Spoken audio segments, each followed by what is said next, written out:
فلما دخلوا على يوسف آوى إليه أبويه وقال ادخلوا مصر إن شاء الله آمنين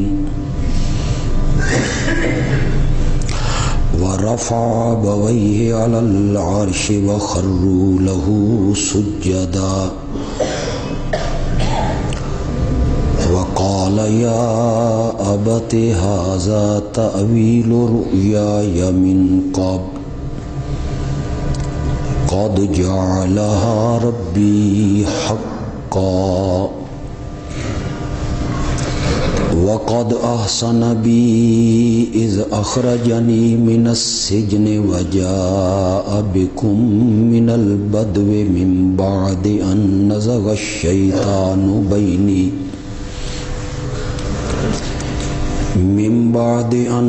الشيطان بيني وبين إخوتي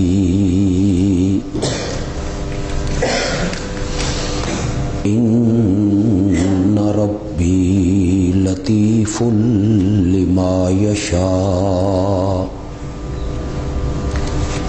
إنه هو العليم الحكيم رب قد آتيتني من الملك وعلمتني من تأويل الأحاديث فاطر السماوات والأرض أنت ولي في الدنيا والآخرة توفني مسلما وألحقني بالصالحين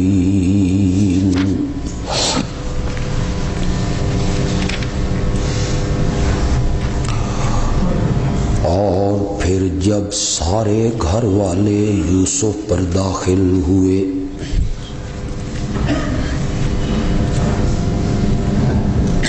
تو انہوں نے اپنے والدین کو اپنے پاس ٹھکانہ دیا اور کہا مصر میں داخل ہو جاؤ، اگر چاہا اللہ نے امن و اطمینان سے۔ انہوں نے اپنے والدین کو تخت پہ بٹھایا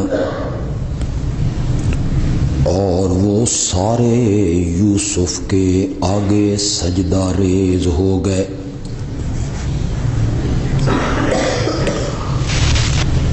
حضرت یوسف نے کہا اے میرے بابا،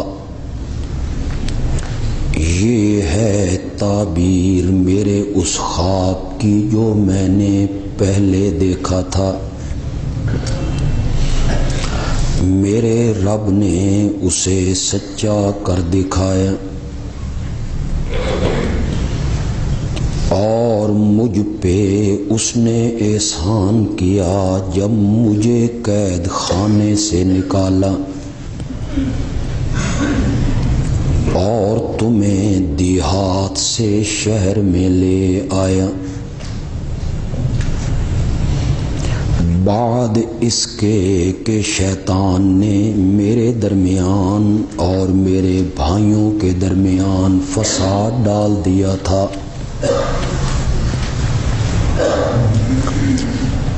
بے شک میرا رب جس طرح چاہتا ہے تدبیریں کرتا ہے، کیونکہ وہی ہے جاننے والا حکمتوں والا۔ اے میرے رب، تو نے مجھے بادشاہی بھی عطا کی اور مجھے خوابوں کی تعبیر کا علم بھی دیا۔ اے آسمانوں کے اور زمین کے پیدا کرنے والے،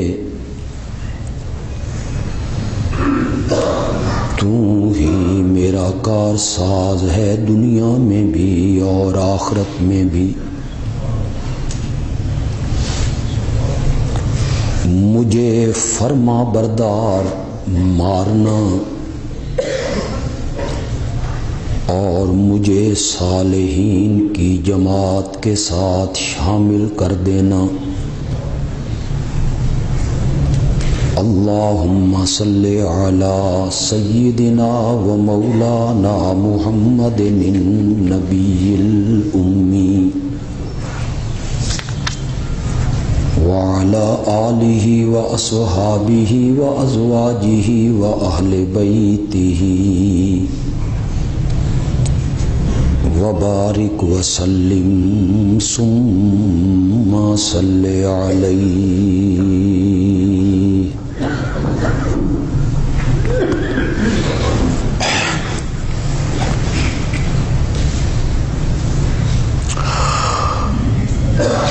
حضرت سیدنا یعقوب علیہ السلام نے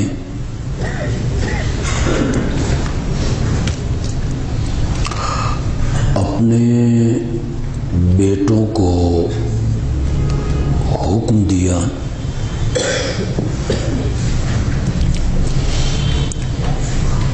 کہ جاؤ یوسف اور یوسف کے بھائی بنیامین کو تلاش کرو،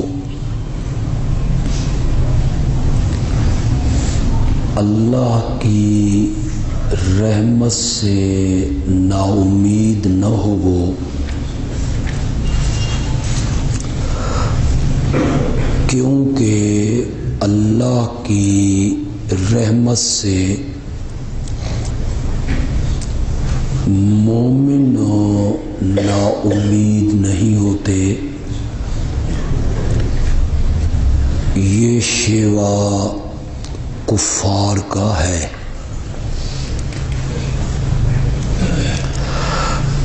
آیت نمبر 88 میں اللہ نے برادران یوسف کا تیسری بار مصر میں آنا، اس کا ذکر کیا۔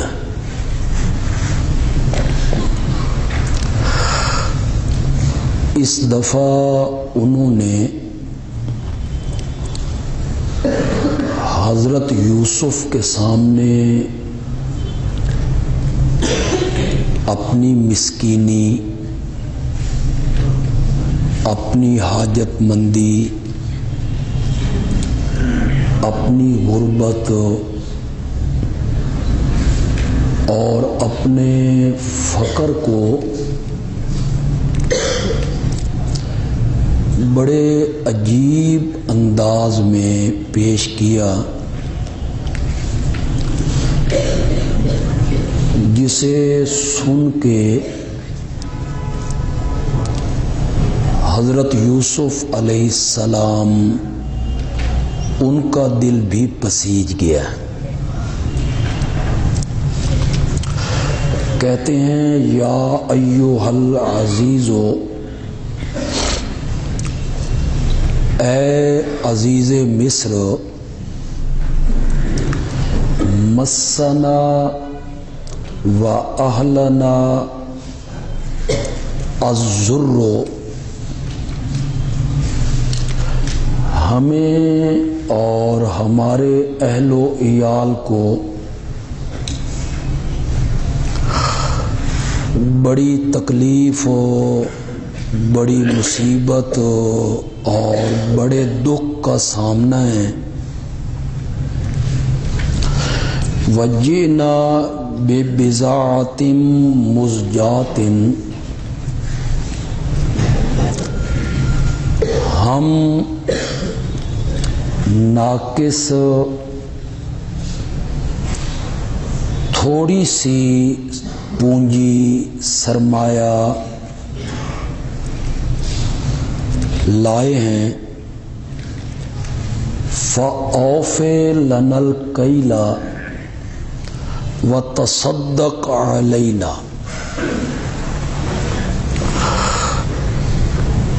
اتنے سرمایے کا پیمانہ تو نہیں ملتا، اناج نہیں ملتا،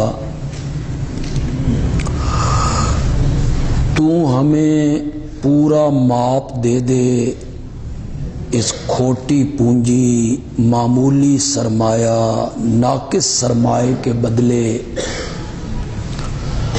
وتصدق علینا، ہم پر خیرات کرتے ہیں۔ بس ان جملوں نے حضرت یوسف کو بالکل ان کا دل نرم کر دیا، اور وہ مزید امتحان میں اپنے بھائیوں کو ڈالنا نہیں چاہتے تھے۔ ان اللہ یجزی المتصدقین، ہم پر صدقہ کر دے، خیرات کر دے، اللہ خیرات کرنے والوں کو پسند کرتا ہے۔ سرمایہ تھوڑا ہے، پونجی ناقص ہے، اس کے بدلے اناج ملتا نہیں، لیکن یہ ناقص پونجی تھوڑا سرمایہ قبول کر اور ہمارا ماپ پورا کر، غلہ پورا دے دے، خیرات کر دے، صدقہ کر دے۔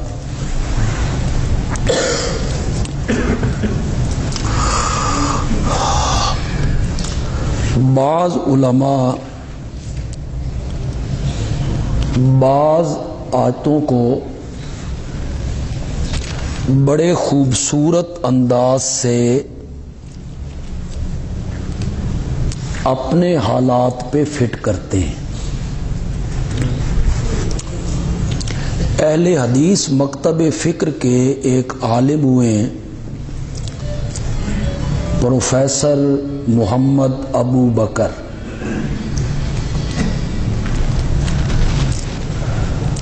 یہ بڑے اچھے عالم تھے، اور ان کے پاس دونوں تعلیمیں تھیں، عصری تعلیم بھی اور دین کی تعلیم بھی۔ یہ بہاولپور یونیورسٹی کے وائس چانسلر رہے۔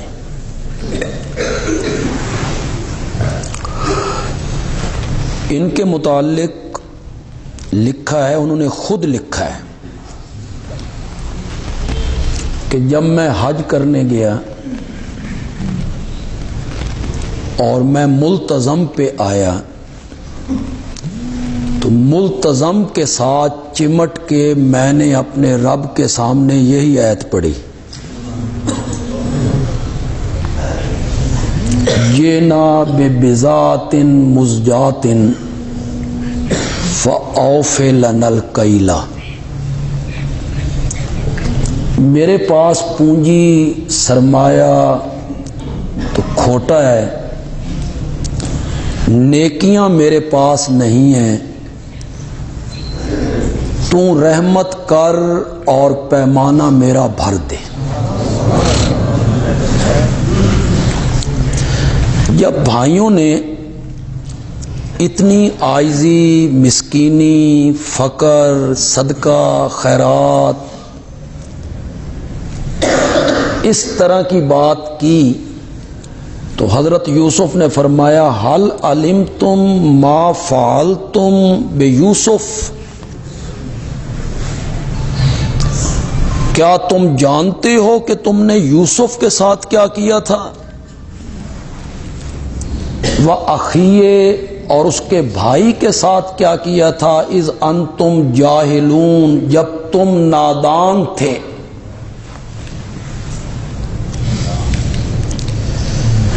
بھائی حیران ہوئے کہ 40 سال پہلے کا ایک واقعہ ہے،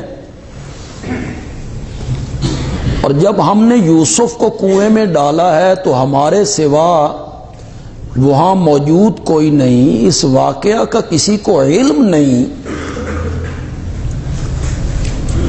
اور یہ عزیز مصر 40 سال کے بعد یوسف کا تذکرہ لے بیٹھا ہے۔ پھر انہوں نے کچھ خد و خال پہ غور کیا ہوگا، کچھ غور سے دیکھا ہوگا، تو کہنے لگے اِنَّکَ لَأَنْتَ یوسف، کیا واقعی تو یوسف ہے؟ یہ استفہام اقراری ہے، یعنی سمجھ گئے کہ یہ یوسف ہی ہے۔ کیا واقعی تو یوسف ہے؟ قال انا یوسف وہذا اخی، میں یوسف ہوں اور یہ میرا بھائی بنیامین ہے۔ قد من اللہ علینا، اللہ نے ہم پر احسان کیا ہے، اور یہ احسان کہ جسے تم نے کنویں میں ڈالا، حسد کی آگ میں جل کے تم نے مجھے باپ سے الگ کرنے کی کوشش کی، اور اللہ نے مجھ پر احسان کیا کہ مجھے مصر کا وزیر خزانہ بنا دیا، تو یہ صرف میرے ساتھ خاص نہیں ہے۔ انہ من یتق ویصبر، جو آدمی بھی اللہ کی نافرمانیوں سے بچتا ہے اور دین کے رستے میں آنے والی تکلیفوں پہ صبر کرتا ہے، اللہ اس پر بھی احسان کرتا ہے۔ مجھے تو اپنے صبر کا پھل یہاں ملا ہے۔ قالو، تو بھائی کہنے لگے تاللہ، اللہ کی قسم، لقد آثرک اللہ علینا، اللہ نے تجھے ہم پر ترجیح دی ہے، فضیلت دی ہے، عظمت دی ہے۔ وَإِن كُنَّا لَخَاطِئِينَ، ہم ہی خطا کار تھے، ہم ہی سے خطائیں ہوئیں، ہم ہی سے زیادتیاں ہوئیں۔ ابھی تو انہوں نے معافی کی بات بھی نہیں کی کہ تو ہمارا چھوٹا بھائی ہے، غلطیاں معاف کر، جو ہو گیا ہے سو ہو گیا ہے۔ ابھی تو انہوں نے اپنے خطا کار ہونے کا صرف اعتراف کیا ہے۔ حضرت یوسف کہتے ہیں لا تثریب علیکم الیوم، آج کے دن تم پر کوئی ملامت نہیں ہے۔ یغفر اللہ لکم، اللہ تمہاری پچھلی خطاؤں کو معاف کر دے گا۔ پھر یہ بھائی بیٹھے، والد کا ذکر چلا، کچھ بنیامین نے بھی بتایا ہوگا کہ بابا تو رو رو کے ان کی آنکھیں سفید ہو گئی ہیں، ہر وقت بابا آپ کا ذکر کر رہے ہیں۔ تو حضرت یوسف علیہ السلام نے ان سے کہا اذهبوا بقمیصی ھذا، میری یہ قمیض لے جاؤ، فالقوا علی وجہ ابی، اس قمیض کو میرے بابا کے چہرے پہ ڈالو، یأت بصیرا، تو وہ دیکھنے لگیں گے، وَأْتُونِي بِأَهْلِكُمْ اجمعین، پھر سارے کے سارے مل کر مصر میں میرے پاس آ جاؤ۔ یہ کرتے کا حضرت یعقوب کی آنکھوں پہ ڈالنا اور پھر بینائی کا لوٹ آنا، یہ معجزہ ہے حضرت یوسف علیہ السلام کا، ورنہ تو کرتے حضرت یعقوب بھی پہنتے تھے، اور وہ مرتبے میں حضرت یوسف سے بڑے ہیں، کرتے تو وہ بھی پہنتے تھے۔ اگر نفس کرتا میں کوئی اثر ہوتا تو پھر حضرت یعقوب بھی تو کرتے پہنتے ہیں۔ یہ کرتے کا آنکھوں پہ ڈالنا اور بینائی کا لوٹ آنا، یہ معجزہ ہے حضرت یوسف علیہ السلام کا۔ تمام مفسرین نے لکھا ہے کہ یہ معجزہ ہے، اور میں کئی بار آپ کو بتا چکا ہوں کہ معجزے کا فاعل جو ہے وہ کون ہے؟ یہ عقائد کی ساری کتابوں نے لکھا ہے. ہمارے جو مدارس میں عقائد کی کتابیں پڑھائی جاتی ہیں، جو بندی مدارس میں بھی وہی ہیں، بریلوی مدارس میں بھی وہی. شرح عقائد ہے، شرح مواقف ہے، خیالی ہے. یہ جتنی عقائد کی کتابیں ہیں، یہ بریلوی دیوبندی دونوں مدرسوں کا نصاب ایک ہے. یہ نہیں ہے کہ ان میں عقائد کی کتابیں اور پڑھائی جاتی ہیں اور ہمارے مدرسے میں عقائد کی کتابیں اور پڑھائی جاتی ہیں. نہ، یہ تو نااہل لوگ ٹی وی چینلوں پر بیٹھ کر بکواس کرتے رہتے ہیں کہ یہ جی اپنا اپنا مسلک پڑھاتے رہتے ہیں، جی اپنی اپنی پٹیاں. انہیں پتہ ہی نہیں ہے ہمارے نصاب کا. 8 سال کا جو ہمارا درس نظامی کا کورس ہے، اس میں بریلوی دیوبندی دونوں مدارس کا نصاب کیا ہے؟ ایک ہے. صرف، نحو، منطق، فقہ، اصول فقہ، عقائد، سب کتابیں ایک ہیں. دونوں مدارس میں یہی کتابیں پڑھائی جاتی ہیں. ہماری جو اہل سنت کے عقائد کی کتابیں ہیں، ان میں شرح عقائد ہے، شرح مواقف ہے، خیالی ہے. ان تمام کتابوں میں لکھا ہوا ہے کہ معجزے کا فاعل کون ہے؟ فاعل کا مطلب یہ نبی کا فعل نہیں ہے. ہاتھ نبی کا ہے. اختیار اور مرضی وہ نبی کی نہیں ہے. وہ کس کی ہے؟ یہ نہیں ہے کہ جہاں چاہے پیغمبر معجزہ دکھا دے، جس جگہ چاہے، جس وقت چاہے، جس کے سامنے چاہے. نہ، یہ مرضی اور اختیار معجزے میں یہ کس کا ہوتا ہے؟ وَلَمَّا فَصَلَتِ الْعِيرُ، جب قافلہ مصر سے الگ ہوا، کنعان کی طرف آنا چاہتا ہے. 8 دنوں کی مسافت ہے. اونٹ پہ جو سفر کیا جاتا ہے تو وہ کتنے دنوں میں طے ہوتا ہے؟ 8 دن. 8 دنوں کی مسافت کا سفر ہے، یعنی سینکڑوں میل دور ہے کنعان اور مصر. جو ہی قافلہ مصر سے الگ ہوا تو حضرت یعقوب علیہ السلام جو اپنے پوتوں میں، پوتیوں میں، بہوؤں میں بیٹھے تھے، انہوں نے کہا انی لاجد ریح یوسف لولا ان تفندون، اگر تم یہ نہ کہو کہ بوڑھا بہہ گیا ہے تو آج مجھے یوسف کی خوشبو آ رہی ہے. اگر تم میرے دماغ کا خلل نہ جانو تو مجھے یوسف کی خوشبو آ رہی. کالو، تو وہ سارے بیٹھنے والے کہنے لگے تاللہ، اللہ کی قسم، انکا لفی ضلالک القدیم، تو پرانی بھول میں ہے. وہ کیا کہتے ہیں؟ 40 سال ہو گئے، کہاں یوسف اور کہاں یوسف کی خوشبوئیں، تو پرانی بھول میں ہے. یہ کرتے کی خوشبوئیں سونگھ لینا، اسے ہماری اصطلاح میں کہتے ہیں اطلاع علی الغیب. یعنی غیب پر اللہ کسی نیک بندے کو کیا دے دے؟ علم غیب. نا، یہ بڑا مشکل مسئلہ ہے، بڑا مشکل مسئلہ ہے. علم غیب اور اطلاع علی الغیب، اس میں گڑبڑ ہوتی ہے. جب ہم قرآن کی ایک آیت پڑھتے ہیں، کوئی نہیں جانتا کہ وہ کل کیا کرے گا، پڑھتے ہیں نا سورۃ لقمان میں. ادھر حدیث میں آ جاتا ہے، آپ کہتے ہیں کل میں جھنڈا اس کو دوں گا جس کے ہاتھ پر خیبر کا یہ قلعہ کیا ہو جائے گا. اور ادھر قرآن کہتا ہے کل کی بات کو نہیں جانتا.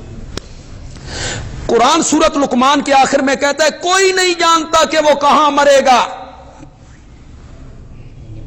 حدیث میں آتا ہے کہ بدر والی رات نبی پاک نے دائرے کھینچے، ابو جال یہاں مرے گا، عتبہ یہاں مرے گا، شیبہ یہاں مرے گا، یہ بیان کر کے لوگ ثابت کرتے ہیں نبی پاک کا علم غیب،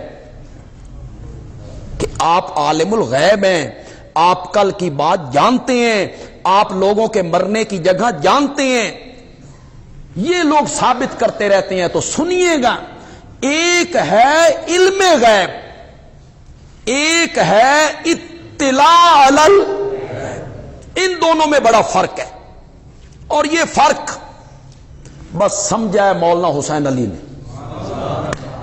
باقی ہم نے بڑے بڑے لوگ دیکھے ہیں گڈ مڈ کرتے ہوئے، انہیں پتہ ہی نہیں چلا علم غیب کا اور اطلاع الغیب میں وہ فرق ہی نہیں کر سکے۔ علم غیب کیا ہے؟ ایک بندے کے مرنے کی جگہ نہیں، 2 بندوں کے، 4 بندوں کے، 10 بندوں کے مرنے کی جگہ نہیں، ہر انسان کے مرنے کی جگہ، مرنے کی وجہ، اس مرنے کا وقت، کتنے گھنٹے، منٹ اور کتنے سیکنڈ پہ جان نکلے گی، کیڑے مکوڑے، حشرات الارض، درندے چرندے پرندے، چیونٹیاں، مکھیاں، مچھر، ان میں سے ہر ایک کے مرنے کی جگہ، وقت، یہ ہے علم غیب، یہ خاصہ ہے اللہ کا۔ اس میں سے اللہ ایک کے مرنے کی جگہ، 2 کے مرنے کی جگہ، 10 کے مرنے کی جگہ، 70 کے مرنے کی جگہ اپنے کسی نیک بندے کو بتا دے، اسے علم غیب نہیں کہتے، اسے کہتے ہیں اطلاع علی الغیب۔ وہ اللہ اپنے پیاروں کو اطلاع دیتا رہتا ہے۔ لوگ یہ واقعات بیان کرتے ہیں اور ثابت کیا کرتے رہتے ہیں؟ علم غیب۔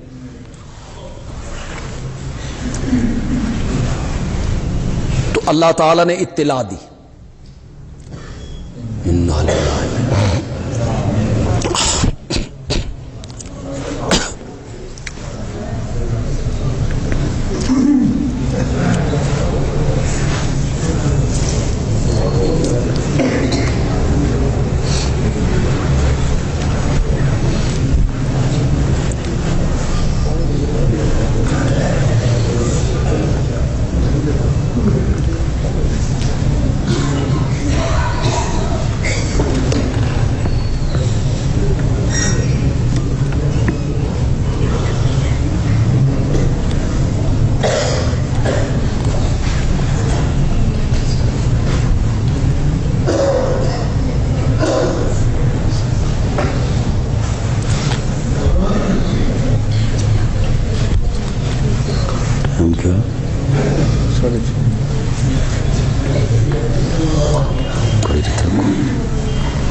UPS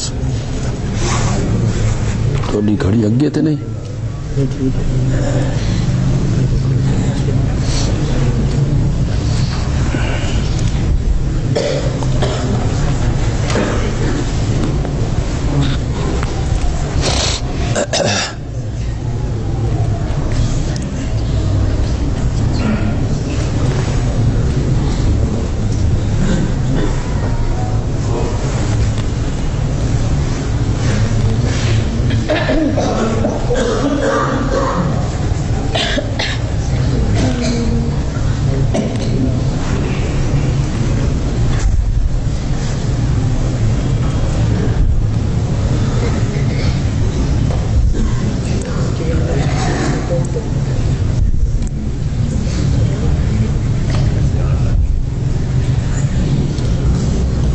میرے خیال شروع ہو گئی ہو کوئی دن تو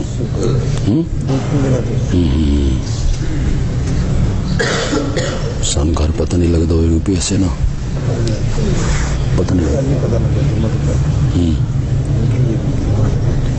یہ تو بات پتہ نہیں جنریٹر بھی نہ چلتا کہ نہیں چلتا، گیس بھی ہے کہ کوئی نہ.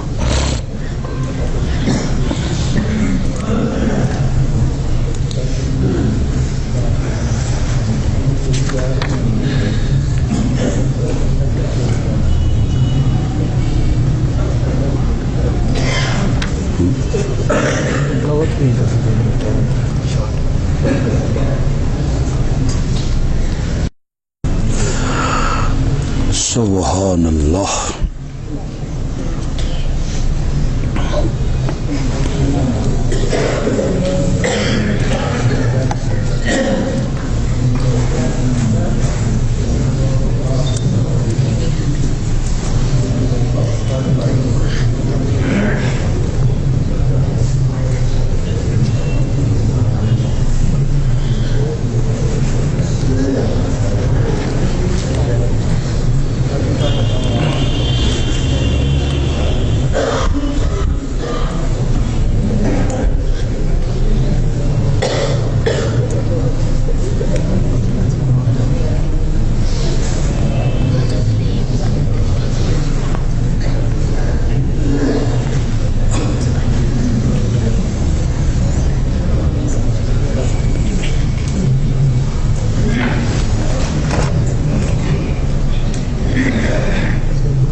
میرا خیال جنریٹر نہیں چلیا، کافی دنوں کا بند پیا نا جنریٹر.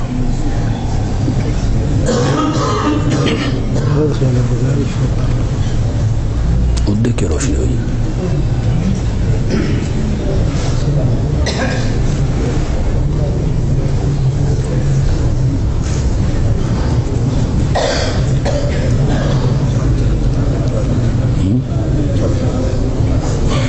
چلو شکر ہے چل گیا تھا.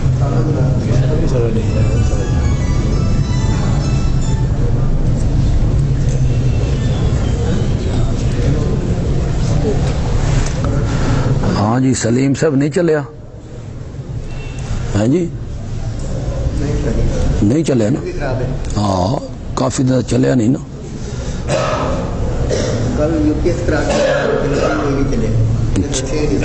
اچھا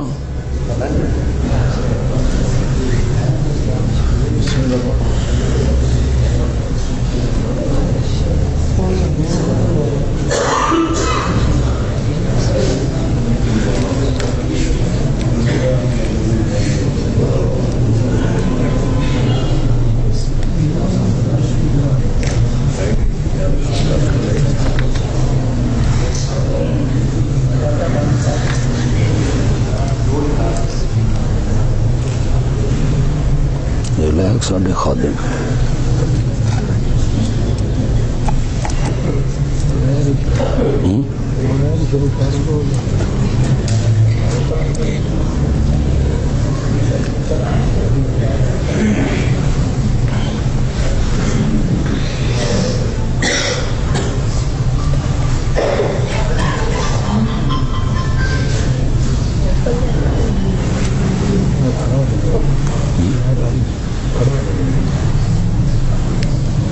نہیں میرے کو تو ٹھیک ہے لائٹ کو.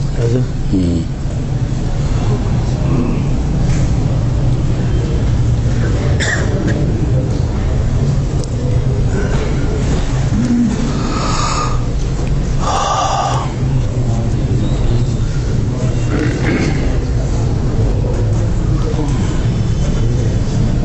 ساڈا ویڈیو بن سی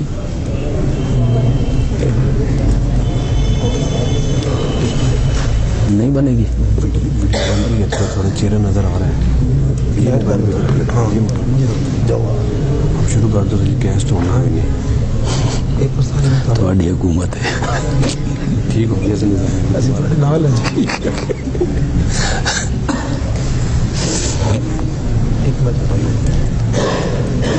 ہاں جی توجہ فرمائے ذرا شروع کر لیتے ہیں. پتہ نہیں بجلی کا نظام پھر گیس بھی نہیں ہے. تو میں عرض یہ کر رہا تھا کہ ایک ہے علم غیب، یہ خاصہ ہے اللہ رب العزت کا، ہر چیز کو ہر وقت جاننا، مکمل کلی علم رکھنا،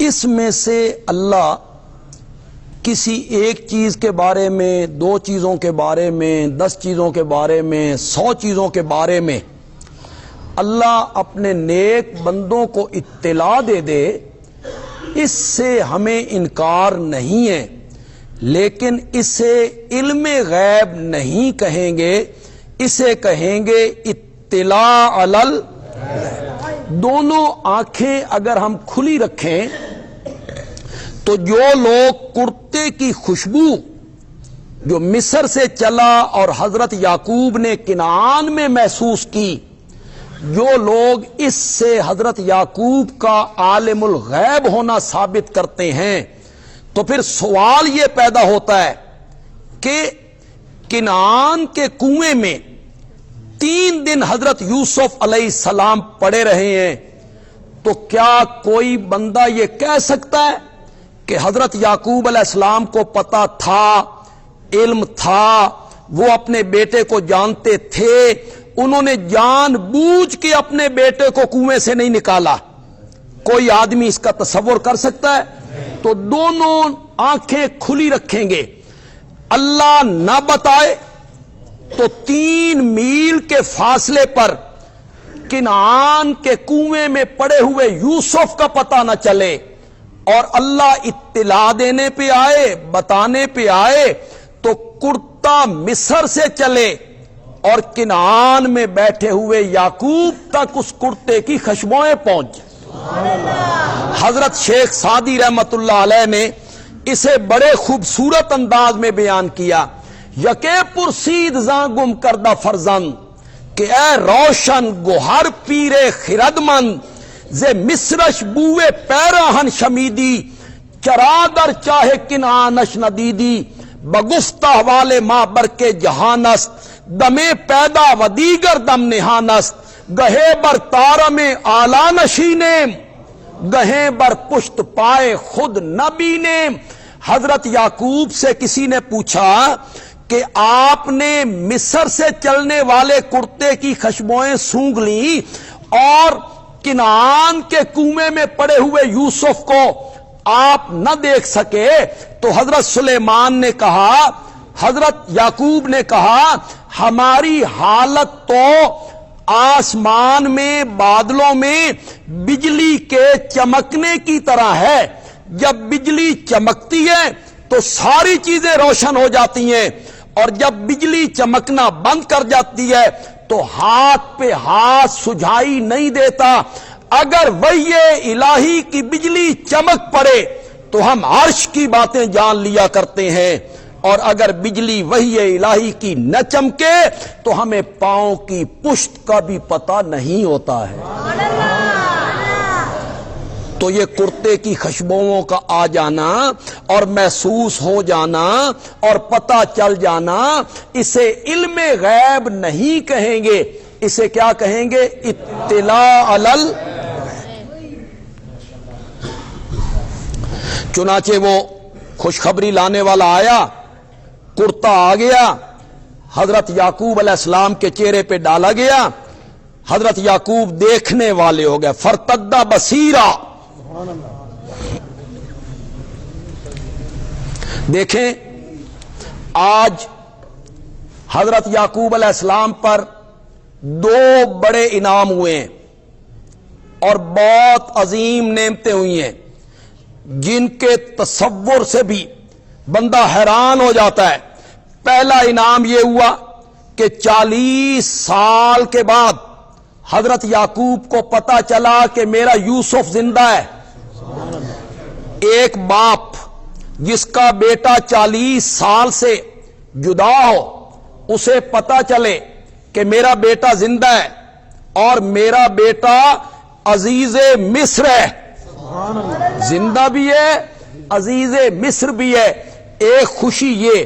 دوسری خوشی یہ کہ نور ملا، آنکھیں ملی، بینائی ملی۔ یہ بینائی کا مل جانا کتنی بڑی نعمت ہے، آپ احساس بھی نہیں کر سکتے ہیں۔ آج دو خوشیاں حضرت یعقوب علیہ السلام کو ملی ہیں، ایک بیٹے کی خوشخبری کہ یوسف زندہ ہے، ایک آنکھوں کی بینائی کا واپس آ جانا۔ لیکن حضرت یعقوب نے اس خوشخبری لانے والے سے یہ نہیں کہا میرا یوسف زندہ ہے، میرا یوسف کیا کرتا ہے، میرا یوسف کیا کرتا ہے، اس نے کوئی شادی کی ہے، کوئی بال بچے، میرے کوئی پوتے پوتیاں، کچھ بھی نہیں پوچھا، کچھ بھی نہیں پوچھا۔ حضرت یعقوب نے پہلا سوال کیا، مجھے یوسف کی زندگی کی خبر دینے والے یہ بتا الا ای دین ترکتہ، تو نے میرے یوسف کو کس دین پر پایا ہے؟ اب آپ نے دیکھا نبی کی نگاہوں میں دین کی کتنی قدر و قیمت ہے کہ انہیں 40 سال کے بعد یہ انعام ملا، خوشی ملی، لیکن انہوں نے پہلا سوال کیا میرا بیٹا کس دین پر ہے؟ بتانے والے نے کہا وہی دین جو آپ کا ہے، وہی دین جو آپ کے بابا اسحاق کا ہے، وہی دین جو آپ کے دادا ابراہیم کا ہے۔ حضرت یوسف آپ کا بیٹا دین توحید پر ہے، اسی دین پر ہے۔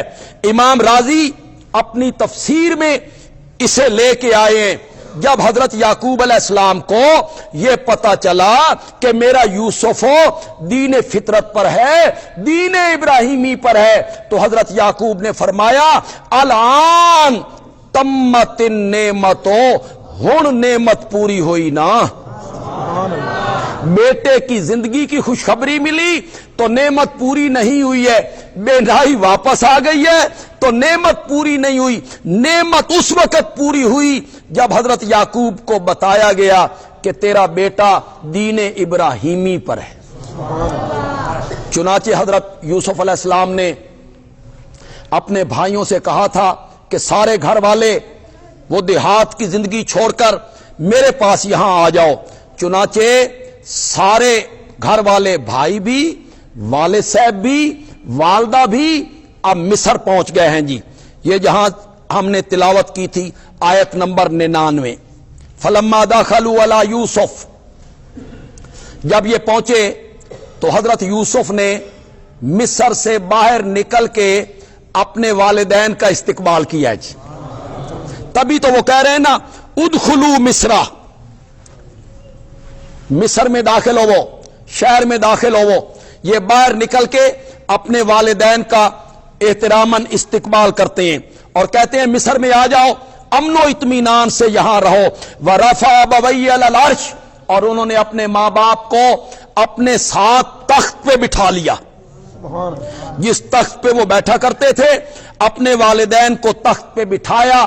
وخروا لہ سجدا، اور وہ بھائی بھی اور والدین بھی سارے کے سارے یوسف کے لیے سجدہ ریز ہو گئے، سجدے میں گر پڑے۔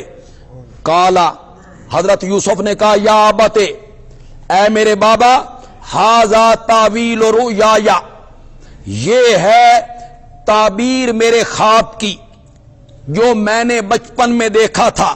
قد جعلھا ربی حقا، اللہ نے آج میرے خواب کو سچ کر دکھایا ہے، آج اللہ نے میرے خواب کو سچ کر دکھایا ہے۔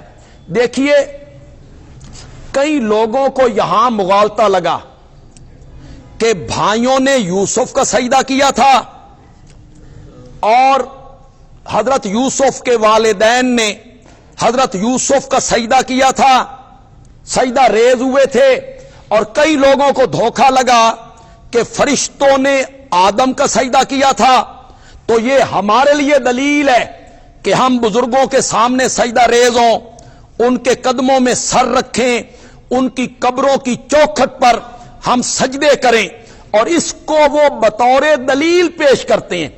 بڑے بڑے سمجھدار آدمی اور بڑے بڑے دانا آدمی اور بڑے بڑے تعلیم یافتہ آدمیوں تک کو دھوکہ لگ گیا ہے۔ میں اکثر آپ کو سناتا رہتا ہوں کہ دلی میں امیر شریعت سید عطا اللہ شاہ بخاری رحمت اللہ علیہ تقریر کر رہے ہیں۔ تقریر کا موضوع یہ ہے کہ سجدے کے لائق صرف اور صرف کون ہے؟ اللہ کے علاوہ شریعت محمدیہ میں کوئی بھی سجدے کے لائق نہیں ہے. اللہ کے سوا کسی کے سامنے یہ پیشانی نہیں جھکنی چاہیے، نہیں جھکنی چاہیے. شاہ جی نے یہ بات کی تو ایک بہت بڑا اردو کا ادیب ہے، بڑا مشہور آدمی ہے، حسن نظامی. وہ چونکہ دوسرے عقیدے کا تھا، کمزور عقیدے کا تھا، وہ جلسے میں کھڑے ہو گئے اور انہوں نے کہا شاہ جی آپ کہتے ہیں کہ اللہ کے سوا کسی کا سجدہ کرنا جائز نہیں ہے، کیا یوسف کے بھائیوں نے یوسف کا سجدہ نہیں کیا تھا؟ یہ تو قرآن میں آتا ہے کہ یوسف کے بھائیوں نے یوسف کا سجدہ کیا تھا. شاہ جی بڑے عجیب جواب دیا کرتے تھے، بڑے خوبصورت جواب دیا کرتے تھے. شاہ جی نے کہا حسن نظامی بہ جا، یوسف دے بھراواں اگے کیڑے چنگے کام کیتے ہیں جو اے چنگا کیتا نے. پہلے انہوں نے اپنے بھائی کو کنویں میں ڈالا، کرتے پہ جھوٹ موٹ کا خون لگایا، باپ کو پریشان کیا. پہلے کیڑے چنگے کام کیتے ننا کہ یہ کام انہوں نے بہتر کیا ہے. یہ تو ایک الزامی جواب ہے. تحقیقی جواب کیا ہے؟ یہ جو ہے نا اسجدوا لآدم، میں اس طرف جا رہا ہوں. اللہ نے فرشتوں سے کہا آدم کو سجدہ کرو، یہ لام الہ کے معنی میں ہے. اسجدوا الی آدم، آدم کی طرف منہ کر کے رب کا سجدہ کرو. تو آدم ہو گئے کل قبلہ، جس طرح ہم بیت اللہ کی طرف منہ کر کے سجدہ کرتے ہیں تو کیا بیت اللہ کو سجدہ کرتے ہیں ہم؟ بیت اللہ ہو گیا قبلہ، سجدہ ہو گیا اللہ کا. مفسرین لکھتے ہیں آدم کے لیے سجدہ کرو، یعنی آدم کی طرف سجدہ کرو. سجدہ رب کا تھا، آدم تھے قبلے کی طرح. اسی طرح یہاں حضرت یوسف علیہ السلام بھی قبلے کی طرح تھے. جس طرح قبلے کی طرف منہ کر کے اللہ کا سجدہ ہوتا ہے، یوسف کی طرف منہ کر کے سجدہ بھی کس کا کرو؟ اللہ کا کرو. دوسری بات یہ ہے کہ پہلی شریعتوں میں تعظیمی سجدہ جائز تھا. ایک سجدہ ہوتا ہے عبادت کا، یہ ہر شریعت میں صرف اور صرف کس کے لیے؟ عبادت کا سجدہ کیا ہے؟ اسے نفع نقصان کا مالک سمجھا جائے، اسے حاجت روا سمجھا جائے، اسے معبود سمجھا جائے، اپنا نفع نقصان اس کے اختیار میں سمجھا جائے، اسے عالم الغیب سمجھا جائے، پھر اس کے سامنے سجدہ کیا جائے. تو یہ سجدہ ہوگا عبادت کا. یہ تمام شریعتوں میں صرف اور صرف کس کے لیے رہا ہے؟ ہاں، پہلی شریعتوں میں تعظیمی سجدہ، تعظیم کے لیے، ادب کے لیے، احترام کے لیے جھکنا، یہ پہلی شریعتوں میں جائز تھا. شریعت محمدیہ نے اس کو حرام ٹھہرایا. اب ہر قسم کا سجدہ، عبادت کا، تعظیم کا، ادب کا، احترام کا، کس کے لیے ہوگا؟ اس کی بڑی آسان سی دلیل ہے. جس صحابی نے آ کے کہا تھا یا رسول اللہ ہم باہر کے ملکوں میں جاتے ہیں، ہم دیکھتے ہیں کہ وہاں کے سرداروں کو لوگ سجدہ کرتے ہیں. اپنے علاقے کا جو سردار ہے اس کے سامنے لوگ سجدہ ریز ہوتے ہیں، اور آپ تو ایک علاقے کے سردار نہیں ہیں، آپ تو کائنات کے سردار ہیں. تو کیا ہم آپ کے سامنے سجدہ ریز نہ ہو؟ تو آپ نے جواب میں کیا فرمایا تھا؟ آپ نے فرمایا تھا اللہ کے سوا اگر کسی کا سجدہ جائز ہوتا تو میں بیوی کو کہتا کہ وہ اپنے خاوند کا کیا کرے. یہ جو بیوی نے خاوند کا سجدہ کرنا تھا یہ عبادت کا کرنا تھا، احتراماً، ادباً، تعظیماً. بیوی نے خاوند کا سجدہ تعظیم کا کرنا تھا. تو یہاں میرے نبی نے بتلا دیا کہ میری شریعت میں تعظیمی سجدہ بھی غیر اللہ کے لیے جائز نہیں ہے. میں بیوی سے کہتا وہ اپنے خاوند کا سجدہ کرے.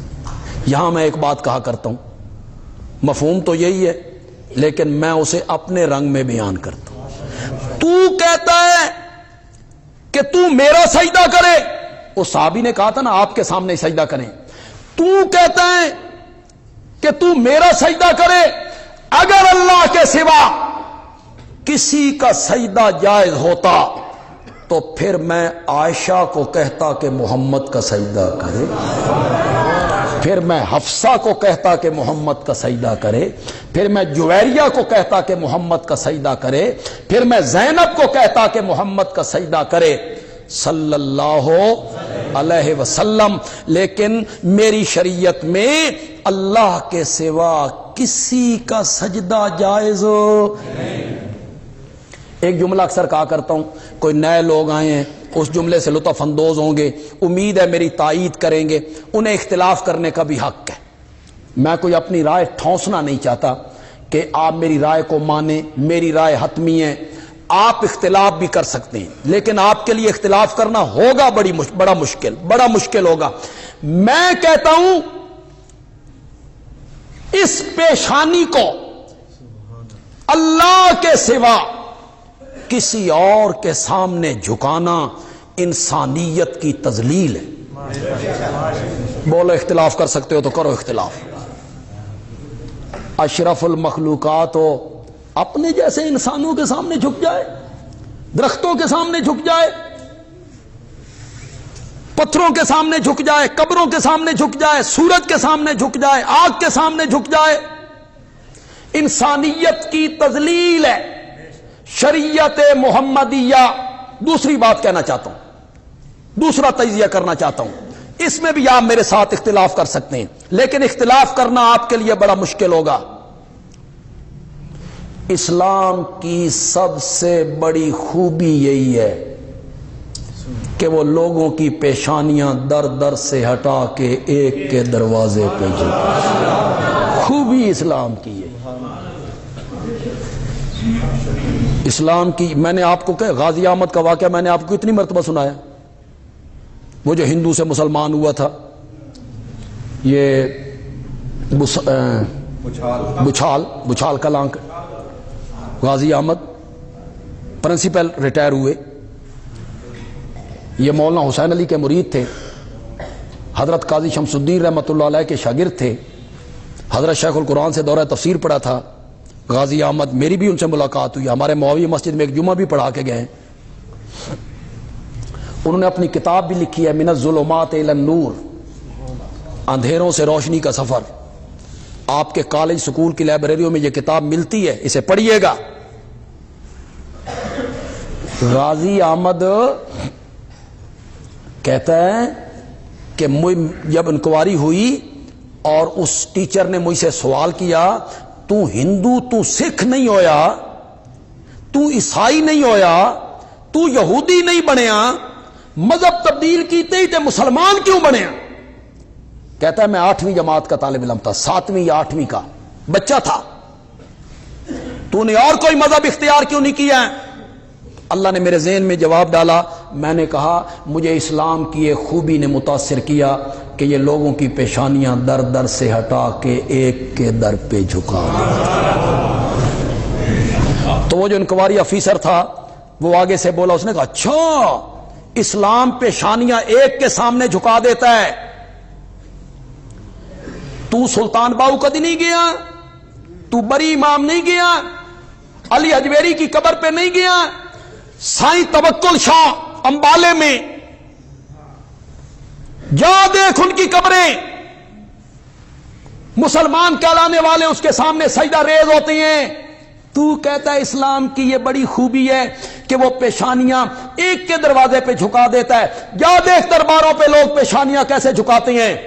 غازی احمد کہتا ہے اس کے سوال نے میرے پاؤں تلے سے زمین نکال دی, لیکن پتہ نہیں اللہ نے کیسے میرے ذہن میں ڈالا, اور میں نے اس کو کہا میں نے امبالہ اور لاہور کا نہیں مدینے کا اسلام قبول کیا, اور جو مدینے کا اسلام ہے وہ یہی تعلیم دیتا ہے کہ یہ پیشانی جھکنی چاہیے تو صرف کس کے آگے جھکنی چاہیے؟ اللہ کے سوا شریعت محمدیہ میں کسی کا سجدہ جائز نہیں. یہ سجدہ تعظیمی تھا. حضرت یوسف کہتے ہیں قد احسن بی اذ اخرجنی من السجن، اللہ نے مجھ پر احسان کیا جب اس نے مجھے جیل سے نکالا. کچھ سمجھو کہ کوئی نہیں؟ یہ ہے پیغمبر کی وفا، یہ ہے پیغمبر کا اخلاق. اے نہیں آکھیا میں نے کھو چو کڈیا. کیوں؟ بھائی کھڑے ہیں تو وہ شرمندہ ہوں گے. کنویں سے نکلنے کا ذکر نہیں کیا. کس کے سے نکلنے کا ذکر کیا؟ اللہ نے مجھ پہ بڑا احسان کیا جب اللہ نے مجھے قید خانے سے نکالا. حالانکہ پہلے بڑا احسان تو یہ تھا کہ اللہ نے کہاں سے نکالا، اس کا ذکر نہیں کرتے. وَجَاءَ بِكُم مِّنَ الْبَدْوِ، اور تمہیں اللہ دیہات سے شہر میں لے آیا. من بعد ان نزغ الشیطان بینی، بعد اس بات کے کہ شیطان نے میرے درمیان اور میرے بھائیوں کے درمیان فساد ڈال دیا تھا. ہن بھی بھراواں تے ملبہ نہیں سٹ رہے. تو بھائی موجود ہیں نا، ان کو شرمندہ نہیں کرنا چاہتے. اب نہیں کہتے انہوں نے میرے ساتھ کیا کیا، انہوں نے مجھے الگ کرنے کی کوشش کی، انہوں نے مجھ پر زیادتی کی، انہوں نے مجھے کنویں میں ڈالا، انہوں نے مجھ پہ تشدد. نہ، شیطان نے میرے اور بھائیوں کے درمیان ناچاکی پیدا کر دی تھی. اب حضرت یوسف کا دل دنیا سے بھر گیا ہے. بادشاہی دیکھ لی، وزارتیں دیکھ لی، عزتیں دیکھ لی، عظمتیں دیکھ لی، نبوت مل گئی، نعمتیں بڑی پوری ہوئیں. اب حضرت یوسف آخرت کی طرف رغبت کر رہے ہیں، میں جانا چاہتا ہوں. تو حضرت یوسف نے ایک دعا مانگی ہے. یہ دعا ذرا غور سے سنیے اور یہ دعا مانگا کیجیے. بڑی خوبصورت دعا ہے. جہاں سے آپ نے مانگنی شروع کرنی ہے وہ میں آپ کو بتاتا ہوں. رب، حرف ندا معذوف ہے. یا رب، اے میرے رب، قد آتیتنی من الملک، تو نے مجھے بادشاہی بھی دی، وعلمتنی من تعویل الاحادیث، اور تو نے مجھے خوابوں کی تعبیر کا علم بھی دیا. خوابوں کی تعبیر کا علم بھی تو نے مجھے دیا، مجھے تو نے بادشاہی بھی دی. فاطر السماوات والارض، یہاں بھی حرف ندا معذوف ہے. یا فاطر السماوات والارض، اے زمین و آسمان کو پیدا کرنے والے، انت ولی فی الدنیا والآخرہ، دنیا میں بھی تو میرا دوست ہے اور آخرت میں بھی تو میرا دوست ہے. توفنی مسلمن، مجھے موت دینا اسلام کی حالت میں، وَأَلْحِقْنِي بِالصَّالِحِينَ، اور مجھے صالحین کی جماعت میں شامل کر. آپ نے دعا مانگنی ہے یا فاطر السماوات والارض سے. ہمیں تو یہ یاد نہیں رہتی. ہم بیمار ہوتے ہیں، بندہ سمجھتا ہے بھی پہلے بندہ بیمار ہوتا تا مردہ. تو بیمار نہ ہو تو کیسے مرتا ہے بندہ یہ سمجھتا. لیکن چلو بیماری ایک ہے، اس وقت مہلک بیماری ہے اور بندے کو ہے کہ یار بڑی سخت بیماری چمڑ گئی ہے، تو پھر کیا دعا مانگنی ہے؟ یا فاطر السماوات والارض. بڑی خوبصورت دعا ہے جی، یہاں سے شروع کرنی ہے. یا فاطر السماوات والارض انت ولی فی الدنیا والآخرہ. کدی ایک کم ہو جائے نا، انت ولی فی الدنیا والآخرہ، پھر کسی چیز کی کوئی ضرورت نہیں، کسی چیز کی کوئی ضرورت نہیں. میں نے کہا ہے نا کبھی کبھی مراقبہ موت کرنا چاہیے. مراقبہ موت کیا ہوتا ہے؟ کبھی کبھی بندہ بالکل الگ تھلگ کوئی بھی نہ ہو تو موت کا مراقبہ کرے کہ میں مر گیا ہوں، میری میت کو ہسپتال سے گھر میں منتقل کر دیا گیا، میرے بیٹے بیٹیاں بیوی بھائی بہنیں اس طرح رو رہے ہیں. پھر کہا گیا آؤ بھائی نہلانا ہے. پھر مجھے اٹھا لیا گیا, مجھے نہلایا گیا. کفن کہاں ہے بھائی؟ کفن آ گیا, مجھے کفن پہنایا گیا. پھر کہا اٹھاؤ جنازے کا ٹائم ہو گیا ہے. پھر مجھے کاندھوں پہ اٹھا لیا گیا. پھر ایک میدان میں لایا گیا. پھر میرا جنازہ پڑا گیا. پھر لوگ قبر میں اترے, مجھے مغرب کی طرف سے قبر میں اتارا گیا. کہنے لگے ذرا نرمی کرنا بھائی, خیال کرنا خیال کرنا, خیال سے ہمارے ہاتھوں پہ دینا. پھر مجھے قبر میں لٹا دیا گیا. پھر اوپر پڑیاں رکھ دی گئیں. پھر مٹی ڈالنے لگے. پھر قبر بن گئی. پھر سارے چاہنے والے اپنے اپنے گھروں کو چلے گئے اور ثواب سمجھ کے مٹی ڈال رہے ہیں, ثواب سمجھ کے. کسی کے منہ سے نہ نکلا, شعروں کے معاملے میں میں بڑا کھڈا آدمی ہوں, کبھی کبھی کوئی شعر ہے, کسی کے منہ سے نہ نکلا میرے دفن کے وقت ان پہ خاک نہ ڈالو یہ نہائے ہوئے. کسی نے نہیں کہا. مٹھیاں بھر بھر کے ڈالی گئیں, پڑیاں رکھی گئیں, مٹی اوپر ڈال دی گئی, قبر بنا دی گئی. بھائی دوست احباب والدین سب اپنے اپنے گھروں کو چلے گئے. وہاں کون کام آیا؟ انت ولی فی الدنیا والآخرہ. مولا تو میرا دوست ہے. اگر اللہ دوست بن جائے اس تو بات تے گل ہی ختم ہو. اس کے بعد کون سی بات ہو گئی؟ ذرا سفر تو دیکھو نا, ذرا سفر بڑا انجان ہے. روح جب فرشتوں نے نکال لی, فرشتے روح کو نکال کے لے رہے ہیں. پہلا آسمان, دوسرا, تیسرا, چوتھا, عالم برزخ. علیین لے جانا ہے, سجین لے جانا ہے, اس کا نام لکھو, ادھر اس کو لے جاؤ. پھر منکر نکیر آ گئے, من ربک ما دینک من نبیک. منزل بڑی اوپری, سفر اندیکھا, کوئی مونس و غمخوار نہیں, کوئی رہبر نہیں, کوئی راستہ بتانے والا نہیں, کوئی بات کرنے والا نہیں. اس وقت بن جائے نا انت ولی فی الدنیا والآخرہ. یہ پڑھنا ہے رو کے. اس وقت آنسو بھی آنکھوں سے نکلے, مولا میری یہ آرزو پوری کر دے. انت ولی فی الدنیا والآخرہ. یا فاطر السماوات والارض, اے آسمان و زمین کو بنانے والے, انت ولی فی الدنیا والآخرہ. دنیا میں بھی تو میرا دوست ہے, آخرت میں بھی تو میرا دوست ہے. توفنی مسلمن, مولا مجھے موت دینا اسلام کی حالت میں. والحقنی بالصالحین, اور مجھے صالحین کی جماعت میں شامل کر دینا. الحمدللہ رب العالمین والصلاۃ. ہاں جی, اگلا درس جو ہے 4 جنوری کا, یہ مکی مسجد میں محمدی کالونی گلی نمبر 12, محمدی کالونی گلی نمبر 12 مکی مسجد. یہ اگلا درس 4 جنوری کا وہاں ہوگا.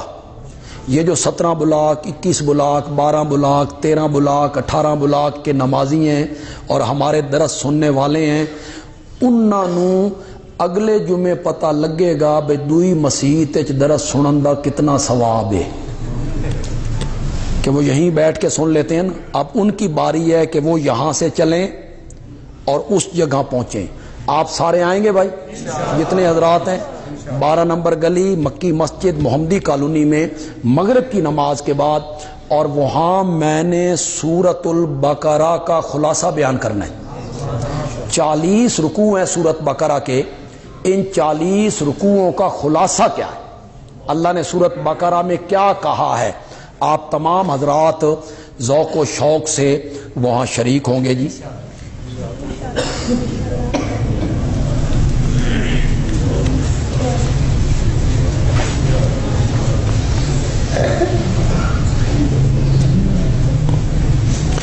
یہ جو ماں کے پیٹ میں مذکر مؤنث کا پتہ لگنا ہے نا, یہ اس قرآن کے حکم کے خلاف نہیں ہے. یعلم ما فی الارحام, وہ یعلم ما فی الارحام ہے کلی علم. اس کو ریم میں ٹھہرے ہوئے کتنی مدت ہوئی, مزید کتنی مدت ٹھہرے گا. مدت سے مراد ہے کتنے گھنٹے منٹ سیکنڈ. عالم ہوگا، جاہل ہوگا، خوبصورت ہوگا، بدصورت ہوگا، اعضاء اس کے پورے ہوں گے، ناقص ہوں گے، گورا ہوگا، کالا ہوگا، یہ کلی علم جو ہے نا ما فی الارحام کا، یہ مراد ہے، یہ اللہ کے سوا کسی کے پاس نہیں ہے جی۔ الحمدللہ رب العالمین والصلاۃ والسلام علی